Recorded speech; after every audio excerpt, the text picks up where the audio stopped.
es, así es. Ese es otro tema para conversa. Pero bueno, creo que le paso la palabra entonces a nuestro compañero Edwin. Ya la compañera Mayenemi se está incorporando en breves segundos. Mm, Así que le paso mm. la palabra a Edwin para que haga la introducción despacito, como decimos la canción, para que todas Vale. las personas puedan asimilar bien toda la información que va a compartir a modo de introducción. Adelante, Edwin. Bueno, en esta nueva entrega pues estaremos hablando sobre el monocultivo y el policultivo, más específicamente sobre en Panamá y cómo afecta en la biodiversidad del mismo. Bueno, en Panamá se practica lo que es la agricultura intensiva, por lo general utilización de maquinaria, pocos sistemas de riego, utilización también de agroquímicos y semillas de calidad media. En Panamá, en las provincias con mayor utilización de esta agricultura son Chiriquí, Veraguas, Panamá, Coclé, Los Santos y Darién. En Panamá, pues, se practica poco lo que es la agricultura amigable con el ambiente, ya que desde hace mucho tiempo en Panamá se ha utilizado para la producción de alimentos en lo que es la agricultura convencional. En Panamá también existen asociaciones que promueven que promueven la agricultura sostenible como la policultura. Entre estas asociaciones podemos mencionar dos, que son la Asociación para la Práctica Orgánica y Comercialización Solidaria, o Procorrol, y también la Asociación Orgánica de Agricultores Cerropunteños, o GORACE. Mi compañera Mayenemi va a introducir al profesor. Buenas tardes, ¿me escucha bien? Sí. Sí, se le escucha. Sí. Sí. Bueno, para abarcar más en lo que es el tema de los monocultivos y policultivos, tenemos como invitado especial al magíster Raúl Carranza. Realizó sus estudios en la Universidad de Panamá con licenciatura en biología y especialización en zoología, su maestría en ciencia con especialización en entomología agrícola, consultor y auditor ambiental en el 2003, fue director del Centro de Recursos Biológicos de la Facultad de Ciencias en el 2011 y presidente de la FUEP, que es la red de Latinoamérica, y en 2016 fue decano de la Facultad de Ciencias de la Universidad de Panamá y actualmente es director de servicios comunales de la Vicerrectoría de la Universidad de Panamá. También es profesor dictando cursos de agroecología, biología general, problemas ambientales, y cuenta con 15 publicaciones e investigaciones científicas. Vale. Bueno, ahora daremos inicio a lo que es la ronda de preguntas. Mayenemi, se te escucha un poco como con ruido, pero... ok. Sí, sí. Escucha entrecortado, Mayenemi, no sé si la conexión está un poco débil. Si es necesario, puedes apagar el video, Mayenemi, para que el audio se escuche mejor. Bueno, para comenzar, profesor, esta ronda bueno. de preguntas, en Panamá se da mayormente lo que es la agricultura convencional como monocultivo. Para entender esto, ¿podría explicarnos qué es un sistema de monocultivo? Sí, como no, como docencia, pues, nosotros tenemos que hacer un marco de que obviamente la primera revolución del hombre fue la agricultura, hace 10.000, 12.000 años. Un periodo importante de la historia del hombre fue el periodo neolítico. Ahí el hombre pasó de ser de cazador, recolector, y nómade, pasó a ser sedentario y comenzó a domesticar plantas y animales. Lo primero que domesticó fue el perro, obviamente, después la cabra, y se instaló pues en zonas cerca a los ríos, porque la fuente de agua era importante para la semilla que él iba identificando para producción de alimentos. Entonces, de ese periodo es importante el periodo neolítico, donde el hombre se hace sedentario. Pero posteriormente, obviamente, después de la Segunda Guerra Mundial, la población humana pues creció enormemente a 1.000 millones de habitantes, 2.000 millones de habitantes. Eso mediados del siglo XX. Entonces comenzó allí una producción porque había una gran demanda de alimentos por esa población creciente y comienza la industrialización de la agricultura, esa agricultura convencional. Entonces allí se dan lo que es el monocultivo. Y obviamente el monocultivo desde allí ha sido difícil cambiar ese modelo de agricultura porque con ello es que es la máxima productividad y la máxima ganancia para alimentar esa población mundial. Pero tiene ventaja, pero también tiene desventaja. En ese monocultivo, ¿verdad? Se produce un solo cultivo en grandes extensiones de tierra y eso definitivamente trae una serie de consecuencias. Por ejemplo, se deforesta, hay que deforestar para poder sembrar pues, esa cantidad de semillas y plantas en un terreno enorme.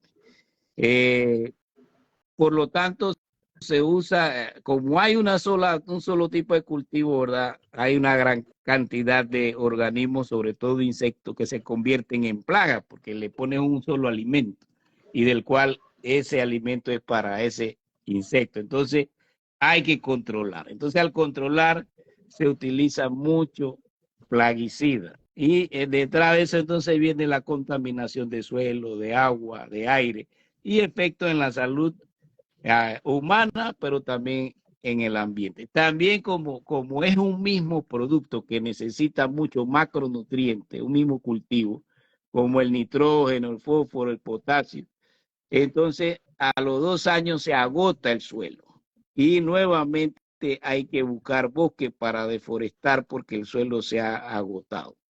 Entonces es un sistema de producción que no es sostenible el monocultivo. En Panamá hay muchos ejemplos de monocultivo. Podríamos hablar de uno de los ejemplos de lo que es el banano en Boca del Toro, ¿no? Como una transnacional Chiquita Banana cultivó allí miles de hectáreas de banano en un principio, que bueno, de ahí hay toda una historia, ¿no?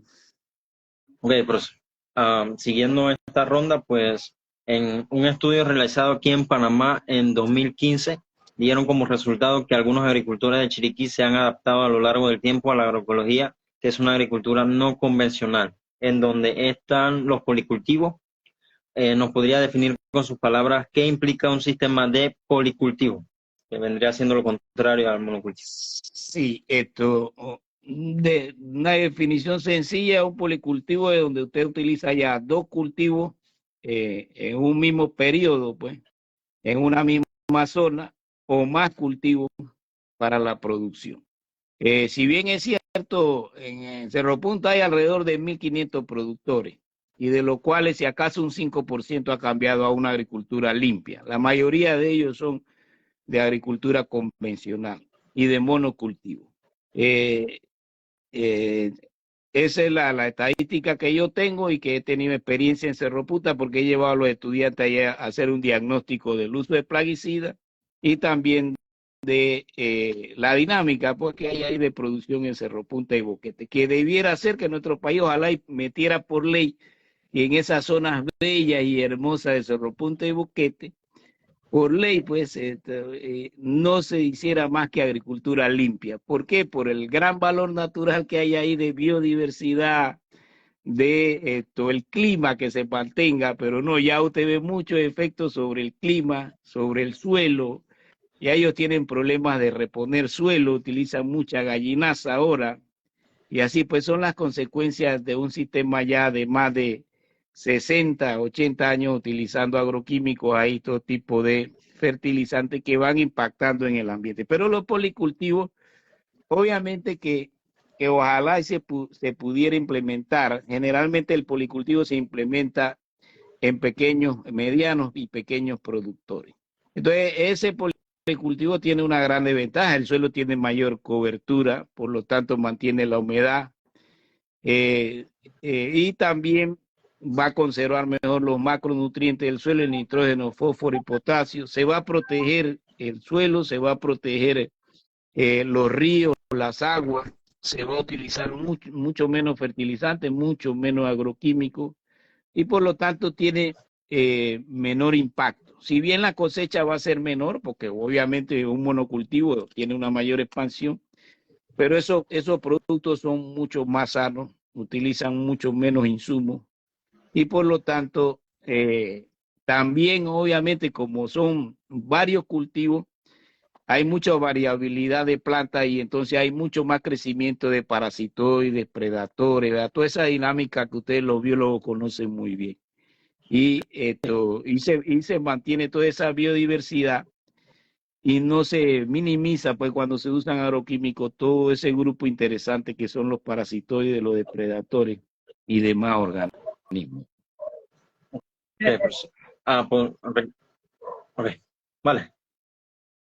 Bueno, profe, si ya antes mencionado, se dijo que la agricultura que más se utiliza aquí en Panamá es los monocultivos, se utilizan pesticidas y agroquímicos.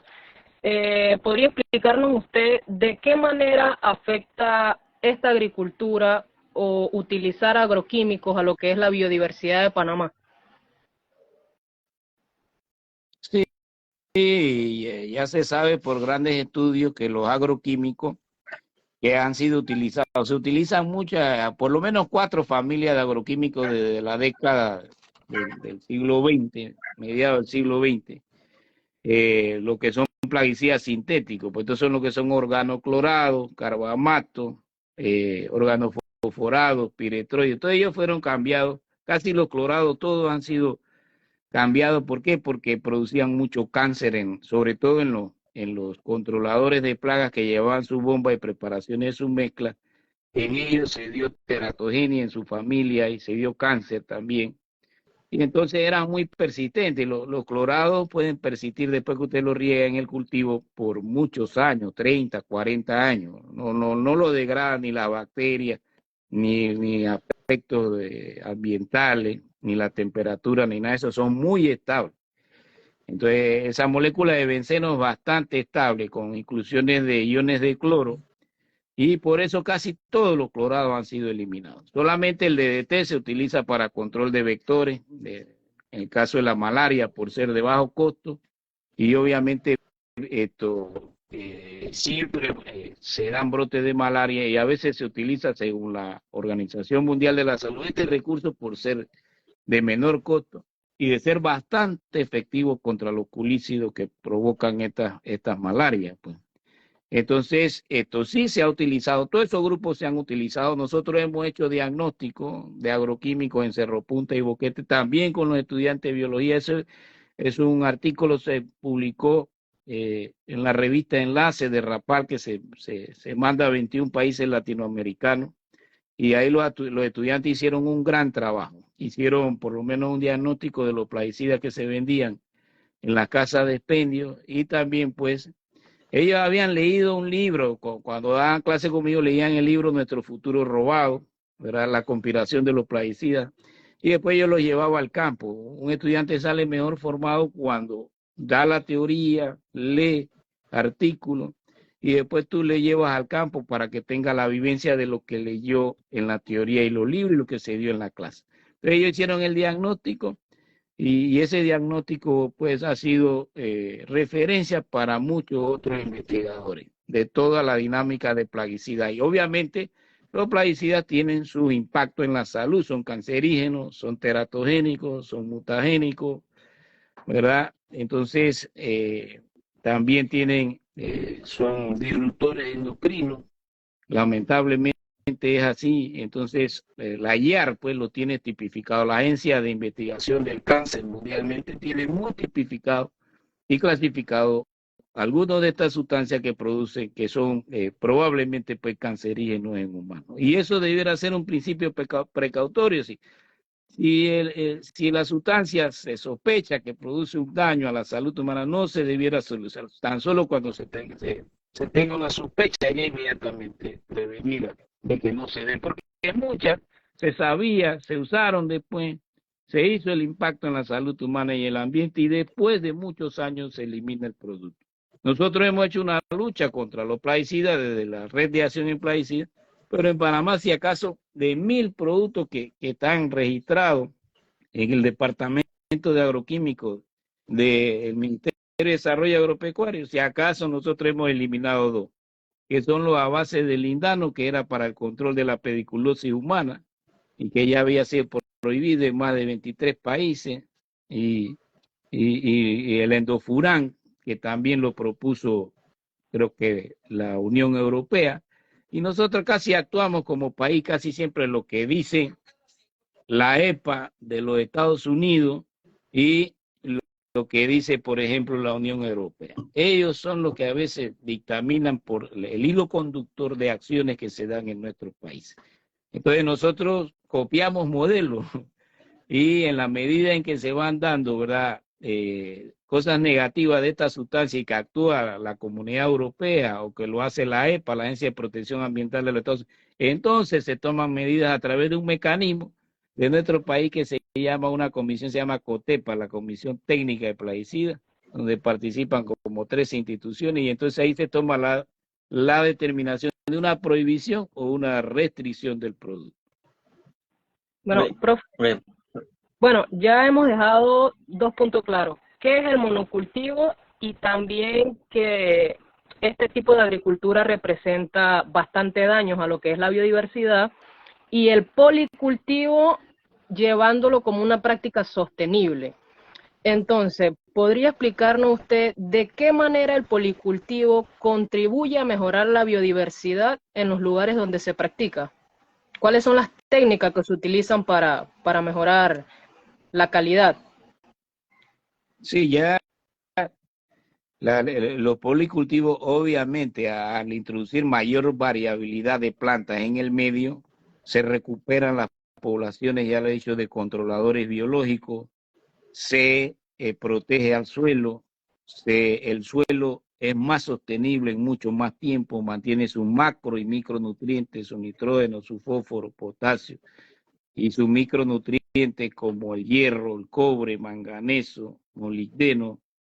Todos esos micronutrientes se protegen cuando se hacen policultivos. Y además, obviamente, esos policultivos confunden mucho. Si una plaga, por ejemplo, en el caso de los monocultivos, ya lo mencionaba, una plaga tiene una gran cantidad de comida, pero en un policultivo, si la plaga tiene poderes reducidos, bien difícil que ataque a los policultivos, porque como tiene varios cultivos para escoger, él se confunde. Hay muchas hipótesis sobre esto. Tiende a confundirse y hay mucho menos ataque y por lo tanto menos contaminación. Así que por lo tanto, lo que pasa es que siempre ha habido la industria, pues, y siempre ha dicho que los policultivos no pueden alimentar al mundo. Pero entonces ahí es donde está la disyuntiva.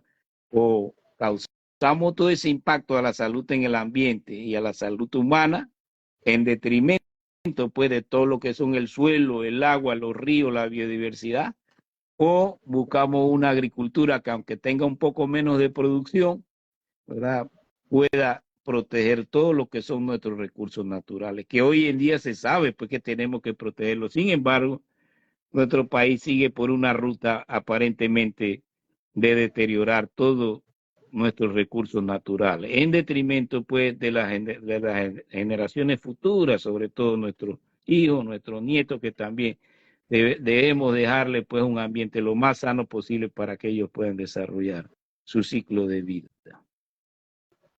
Okay, profesor. Antes de continuar, recomendamos a los que nos están viendo, pues, que pueden realizar sus preguntas a través del chat y se las estaremos contestando. Como siguiente punto, tenemos que, además de la biodiversidad, el monocultivo puede afectar otras partes del ambiente natural. ¿Podría explicarnos qué efectos tiene el monocultivo sobre los recursos naturales como el agua, suelo y el aire? Sí, bueno, ya hemos estado mencionando algo de eso. Hay algunos, por lo menos cuando se incrementa la utilización de la fertilización en los monocultivos, porque acuérdense que a los 2 años, yo, por ejemplo, incluso detrás de mi casa en Condado del Rey hice un cultivo de pimentón a través de una metodología que se llama bancal profundo. Pero como ese suelo no tiene nutrientes, fui a buscar nutrientes al bosque. concentraje suelo del bosque.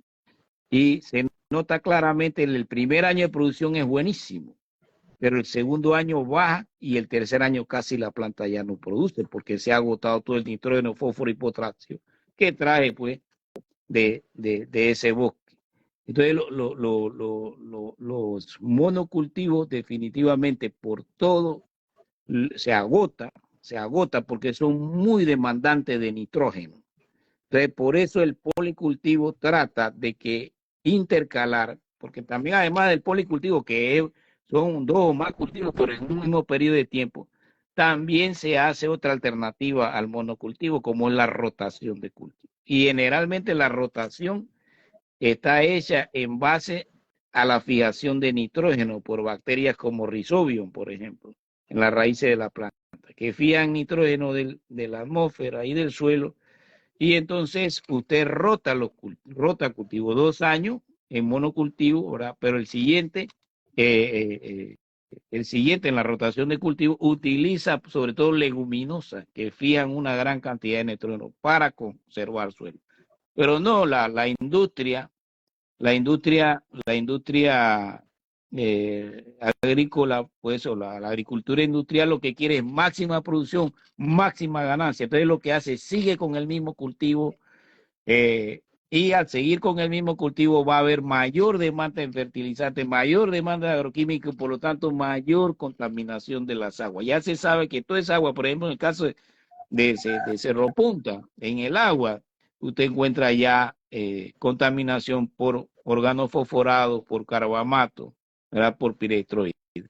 Entonces que se van incluso a la biota que está en el agua, peces, ¿verdad? Algas, y también obviamente que se va a los sedimentos, al sedimento del río. Entonces allí también hay estudios que indican que hay presencia de plaguicidas en los ríos. Y amén de que obviamente uno de los más duros para nosotros, la Constitución de la República nuestra en el régimen ecológico, creo que capítulo 3, ¿no? En los artículos 15, 16, 17 y 18 dicen que el país tiene que garantizar un ambiente libre, sano e inocuo, ¿verdad? Los alimentos y ese ambiente debe estar sano, inocuo y por los alimentos que consumimos y libre de contaminación nuestro suelo, nuestra agua, nuestro aire, ¿verdad? Y nuestra biodiversidad.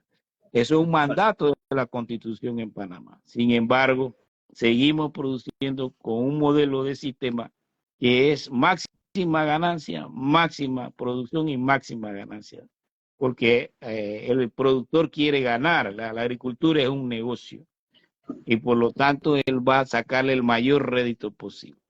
Y un productor, cuando usted se le enfrenta y le dice, los productores no cambian porque ellos quieren cambiar muchas veces. Roger del Cid, lamentablemente ya falleció este año, creo, Roger, y era un gran aliado de nuestro movimiento. Él producía limpio, tenía como 15 años de producir limpio, pero tuvo muchos años en la agricultura sucia, en la agricultura de monocultivo, y él se enfermó de los pulmones y él cambió entonces a una metodología más limpia.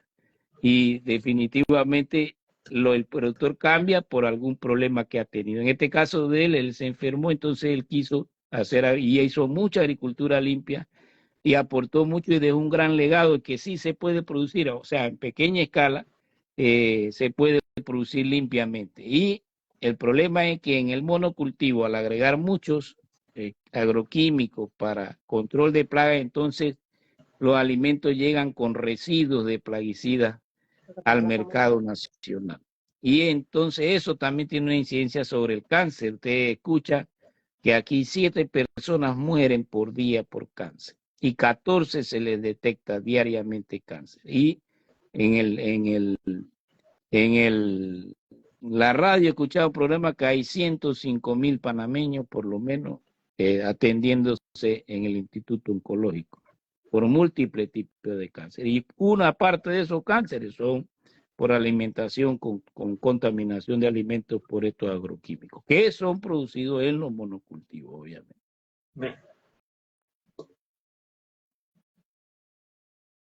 Tenemos un de preguntas ahí en la audiencia, don Edwin. Ok, Sí, como no, con gusto.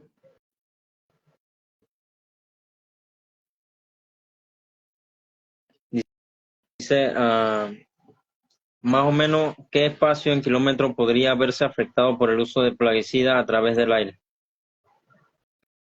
A través del aire, bueno, dependiendo de las corrientes de viento, o si usted lee el libro Nuestro Futuro Robado, se va a dar cuenta que no hay límite ni kilómetros para estas sustancias.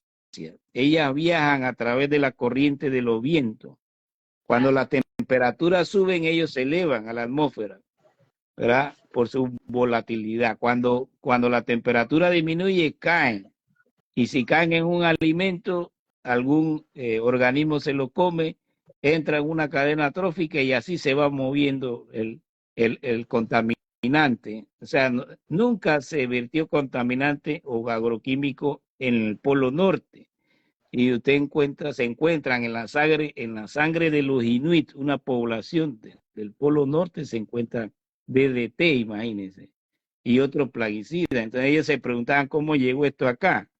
Y bueno, en ese libro, Nuestro Futuro Robado, de John Peter Mayer, Diane Dumanowski, una experta en endocrinología, y otro experto en ambiente mundial como John Peter Mayer, ellos mencionan ahí cómo se mueven estos metabolitos químicos en el ambiente y cómo van a dar imagínense, desde Centroamérica, donde los regamos, y de en tierra firme hasta el Polo Norte. Y así se mueven a través de las cadenas tróficas y se mueven también a través de las corrientes de viento. Entonces imagínense un caso como en Cerro Punta, que es un valle.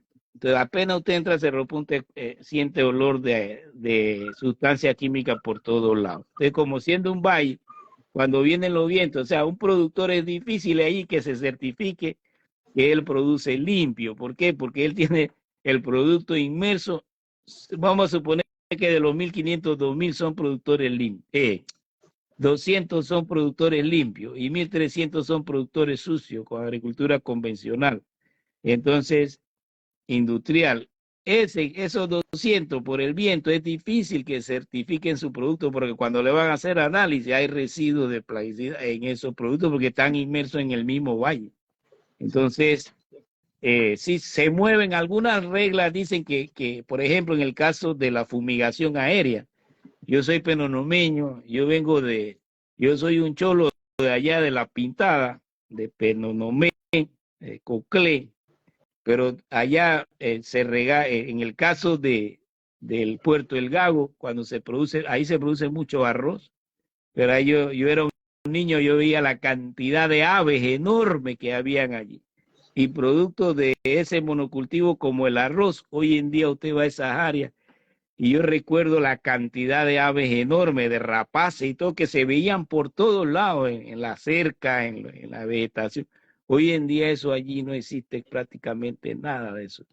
Es una evidencia de que ese tipo de diseño de producción, de ese modelo de producción, no es sostenible y hace un enorme daño a la biodiversidad, a los bosques, a las plantas, ¿verdad?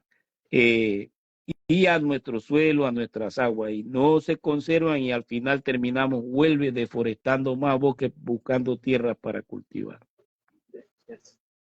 Bueno, profesor, tenemos otra pregunta por parte de la audiencia que dice, ¿cuál es el país que practica agricultura más sostenible? Bueno, interesante. Yo he ido por la experiencia de 20 años en este movimiento, he tenido la oportunidad de ir al modelo cubano. Cualquiera puede decir, son comunistas, tienen un sistema autoritario y no hay democracia, pero bueno, los sistemas sociales y políticos son sistemas sociales. Pero he tenido la oportunidad de ir 2 veces, por ejemplo, a un hermoso congreso, que ellos ya tienen muchos congresos, los cubanos, son muy inteligentes y de esos congresos también obtienen grandes recursos por todo el cerco que tienen. Pero en esos congresos, ahí yo me di cuenta de que Cuba quiere ser el primer país sostenible y ecológico del mundo. Y en agricultura, la experiencia de la agricultura de ellos es interesante, ¿verdad? Ellos tienen un modelo agrícola bien claro. Ellos tienen un modelo agrícola muy claro, en el cual, pues, tienen tipificado toda su agricultura. Y ellos saben que ellos redujeron prácticamente de un 100% de una agricultura de monocultivo y de prácticamente y dependiente de agroquímicos y fertilizantes, lo bajaron casi a 20-30%. La mayoría de su producción agrícola es con la agricultura orgánica, organopónica, agroecológica, agricultura natural, ¿verdad? Obviamente, y eso lo hicieron a partir de la segunda mitad del siglo XX. Ok. ¿Se fue el profesor? Se parece la señal está un poco complicada, comprometida. Tuvieron No sé si... perdón, ellos, ¿sí? Sí. Ellos tuvieron una condición bien crítica y entonces miraron, como no podían obtener insumos también por el cerco que tenían de los Estados Unidos, ellos le llamaron ese periodo especial. Y en esos 10 años revirtieron su agricultura a una agricultura de, obviamente, rotación de cultivo, de policultivo y de una agricultura más limpia. Entonces, por eso ellos tienen una política pública del Estado y por eso va mucha gente a beber de los sistemas de producción sostenible agrícola de Cuba.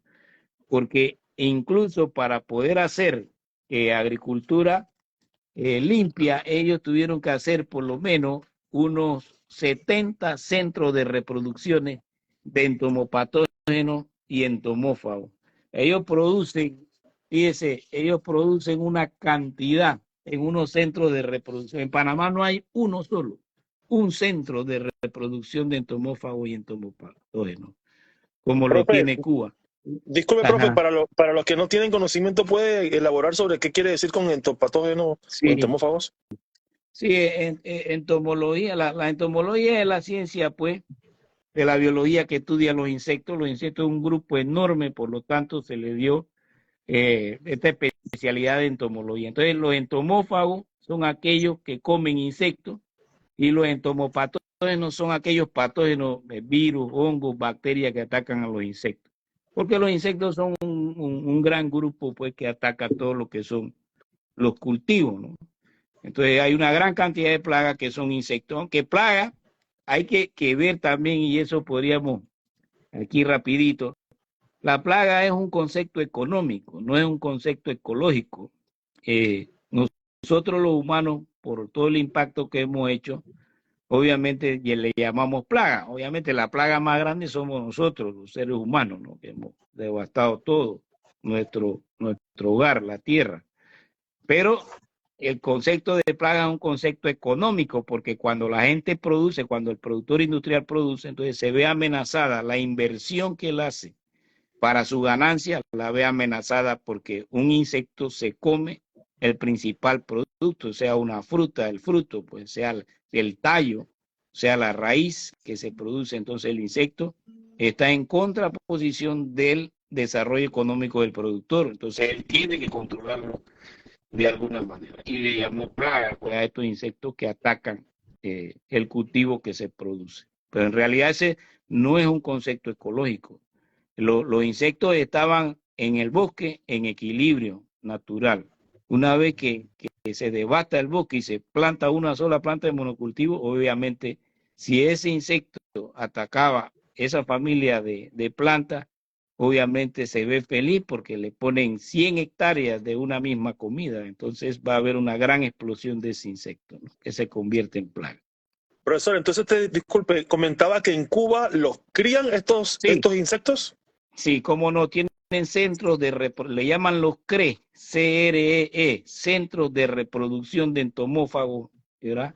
Y entomopatógenos y parásitos. Ellos producen, por ejemplo, ellos producen varios hongos, como la Beauveria baciana, el verticinio, el metarricio, ¿verdad? Algunos que yo no soy micólogo, Paesilomyces y el Bacillus thuringiensis, que ha sido muy entomopatógeno, y se los aplican a todas las enfermedades que hay en las distintas plantas, en maíz, en la hortaliza, en el sorgo, ¿verdad? En la caña de azúcar y todo. Entonces se hacen esa guerra, pero por eso ellos tienen esa política pública de que su agricultura sea sostenible. Y por lo tanto saben que hay una parte de su agricultura, 30% de agricultura sigue siendo agricultura industrial dependiente de fertilizar, pero tienen casi un 70% de agricultura limpia. Y para eso tuvieron que hacer una política pública. Nadie puede, ¿para qué vas a hacer centros de reproducción de controladores si después le vas a aplicar agroquímicos? Ellos son muy vulnerables, estos insectos son muy pequeños. Lo que son los tricogramátidos, los bracónidos, son micro y menópteros, son bien pequeñitos, y ellos los insecticidas les son muy, bajan sus poblaciones enormemente. Bueno, profe, como ya antes usted había mencionado que en la práctica de policultivos se implementan diferentes técnicas sostenibles como la rotación de cultivo, intercultivo, cultivos hidropónicos. ¿Podría explicarnos de qué manera pueden estas prácticas a mejorar los recursos agua y suelo? Sí, obviamente en un policultivo o una rotación de cultivos siempre se va a utilizar menos contaminante y va a haber mucho más cobertura de suelo, va a haber mucho más humedad del suelo. No se va a matar todo eso, lo que son virus, bacterias, lo que son lo que son microorganismos del suelo, porque ellos juegan un tremendo papel importante. En toda agricultura, sea la convencional, que no es compatible con la sostenibilidad del ambiente, en toda agricultura limpia, lo primero es conservar suelo.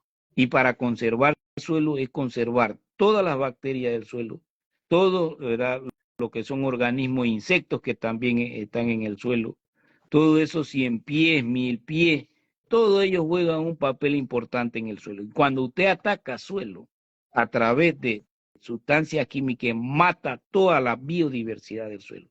Esos microorganismos del suelo, ellos están degradando toda la materia orgánica para hacer accesible, le extraen todo lo que son los macro y micronutrientes, el nitrógeno, el fósforo, el potasio, se lo extraen a la materia orgánica y lo hacen accesible a las raíces del cultivo y de las plantas. Por lo tanto, ellos juegan un papel súper importante. Y si usted aplica en un monocultivo una gran cantidad, ya sea ácidos clorados, ya no se aplican. Fíjese hasta dónde la sociedad hemos cometido error.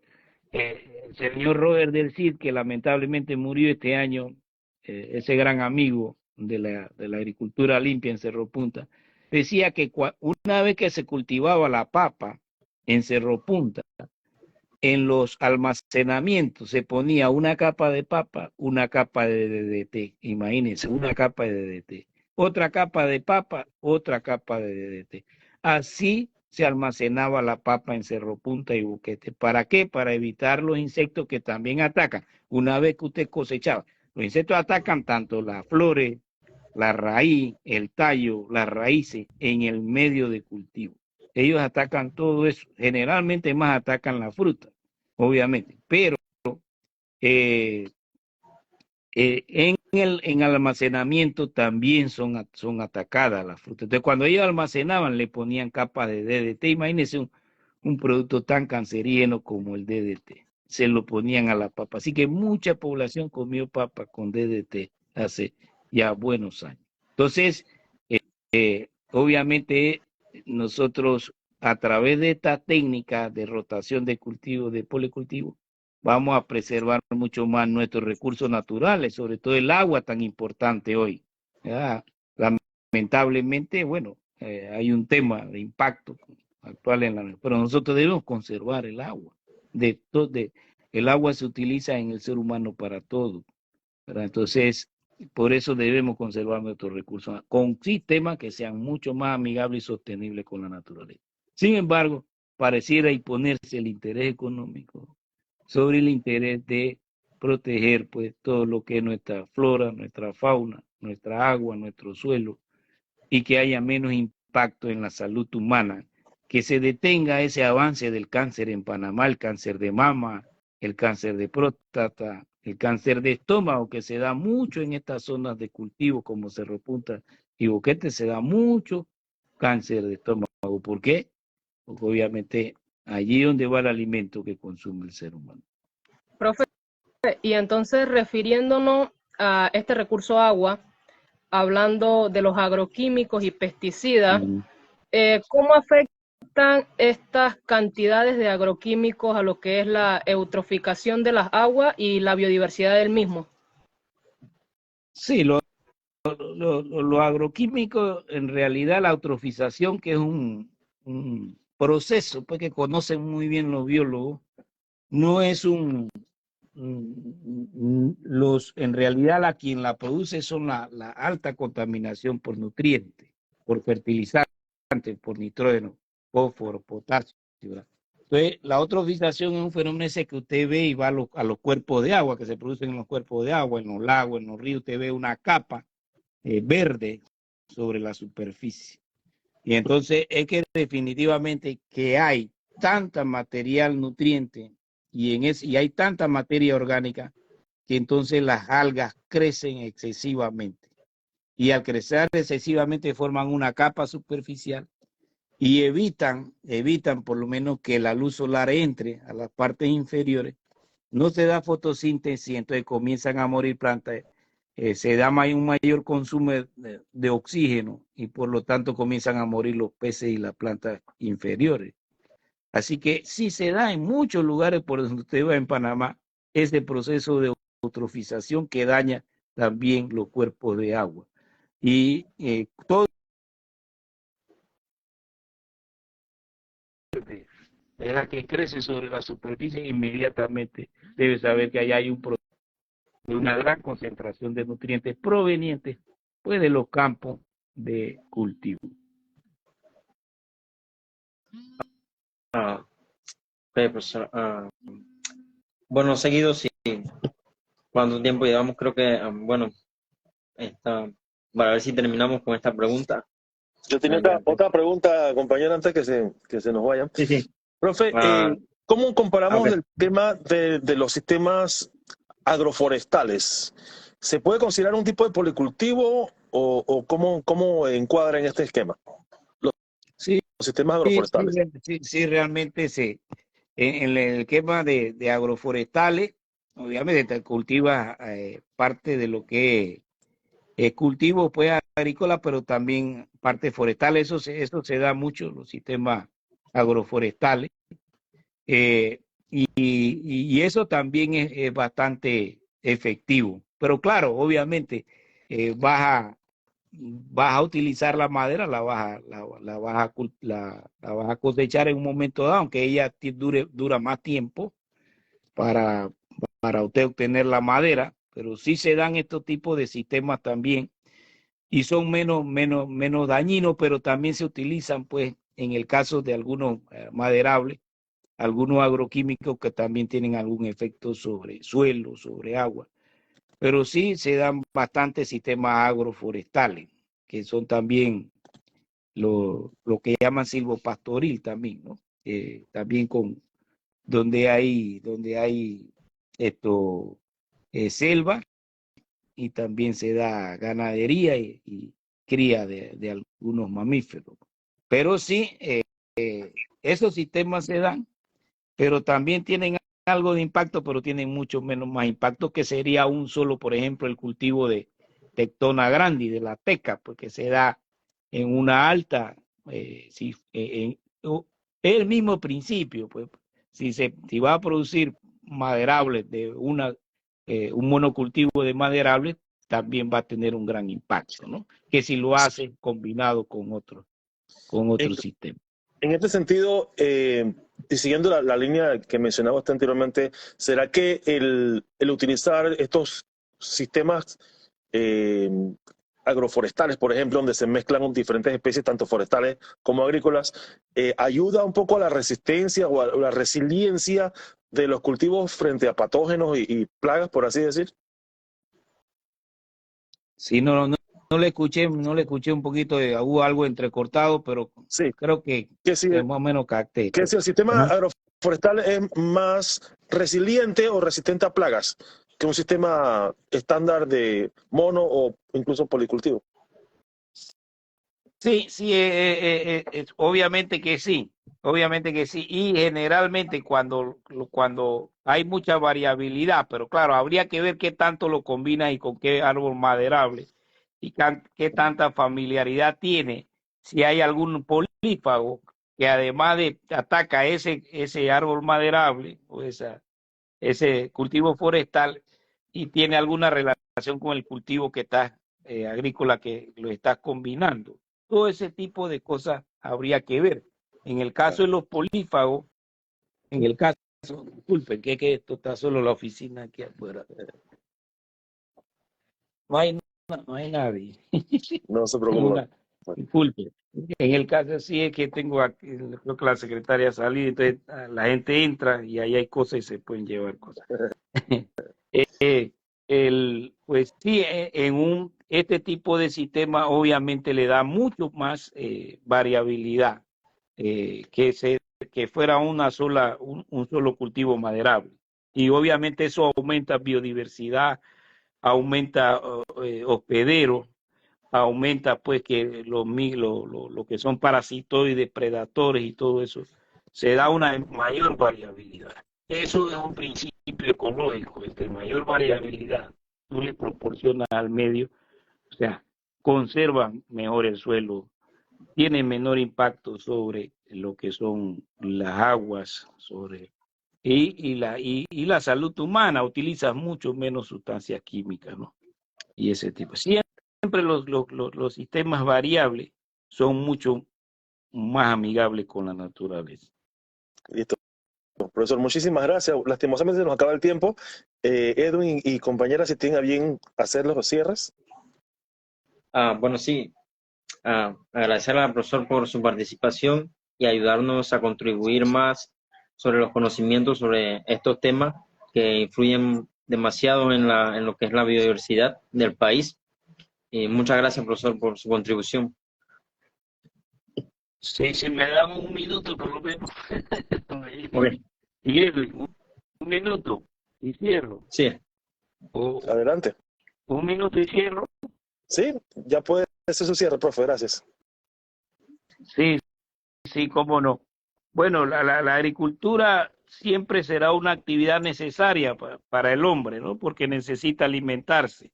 En nuestro país, por lo menos hay unas 250.000 hectáreas que se utilizan en la agricultura.